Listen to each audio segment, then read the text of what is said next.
By now, I'm pretty sure most people are aware of Red Eye's Dark Dragoon. It's a very powerful fusion monster released about a year ago in the TCG. Usually, you summon it using Red Eye's fusion that was sent by a Predaplant Anaconda, but sometimes you can just hard activate the Red Eye's fusion as well.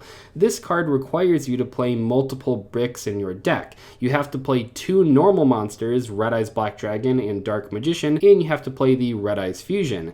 Now, if you draw the normal monsters, your combo still works. You can still use Anaconda to send the fusion, and while getting rid of normals in your hand isn't as good as sending them from the deck to the graveyard, it at least still allows you to summon Dragoon without having too many issues. However, if you draw the Red Eye's fusion, you're in for a tough time because during the turn you activate Red Eye's fusion, you are not allowed to normal or special summon other monsters other than that fusion monster you're trying to bring out. Now, when you use Anaconda, it avoids this restriction, but yeah, hard activating the Red Eye's fusion oftentimes isn't the play that decks want to make. There are a few decks that have done well with trying to hard activate the Red Eye's fusion card. For example, Guru is a deck that doesn't really care about normal or special summons that much, so oftentimes they'll play 3 copies of Red Eye's fusion to try and draw it. But in general, the more popular way to summon Dragoon has always been Anaconda copying Red Eye's fusion.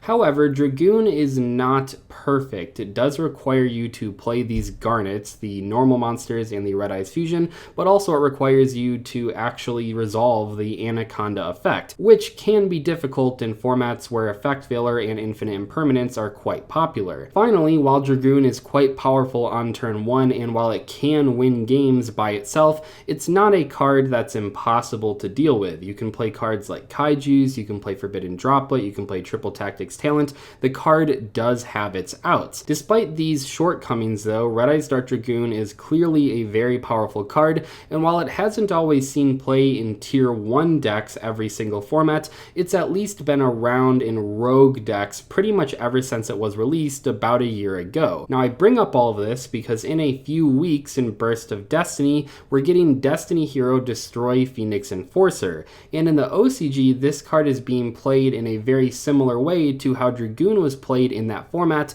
until it was banned. Yes, in the OCG, Dragoon has been banned for a little while now, and they've never had Destroy Phoenix Enforcer and Dragoon legal at the same time. But we've known ever since the beginning of this week when Konami revealed the new TCG ban list, which will go into effect on October 1st, that Destroy Phoenix Enforcer, Anaconda, and Red Eye's Dark Dragoon are all going to be legal at 3 copies for the next format. In the OCG right now, Destroy Phoenix Enforcer is everywhere, but in the TCG, we have Red Eye's Dark Dragoon. So will Destroy Phoenix Enforcer really be the next Dragoon in the format? I want to talk about that in today's video. So let's take a look at what Destiny Hero Destroy Phoenix Enforcer does, just in case you guys don't know. Destroy Phoenix Enforcer is a level 8 Dark Warrior fusion effect monster with 2500 attack and 2100 defense.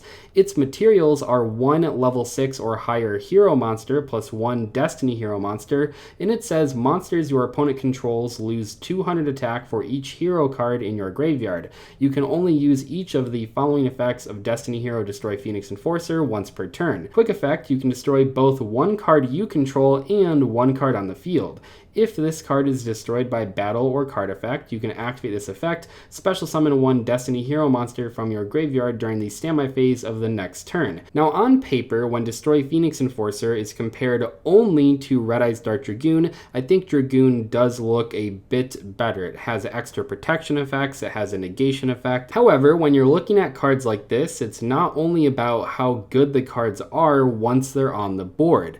Let's take a look at one of the biggest differences between Destroy Phoenix Enforcer and Red Eye's Dark Dragoon, and that is the fusion spell that you're using to summon it. We don't have Red Eye's fusion here, instead we have Fusion Destiny, a card that's been out for a little while. It's already seen a lot of play in actual hero decks, but now we're kind of looking at it from a more generic perspective, kind of like how Red Eye's fusion is played in a lot of decks that aren't Red Eye's. So we have Fusion Destiny, a normal spell card that says fusion summon 1 fusion monster from your extra deck that lists a Destiny Hero monster as material, using monsters from your hand or deck as fusion material, but destroy it during the end phase of the next turn. Also, for the rest of this turn after this card resolves. You cannot special summon monsters except Dark Hero monsters. You can only activate one Fusion Destiny per turn. Fusion Destiny admittedly looks pretty close to Red Eyes Fusion. Both cards are fusion spells that you can send off of Anaconda to copy their effects. Both cards fusion summon their monsters using cards from your hand or deck as material,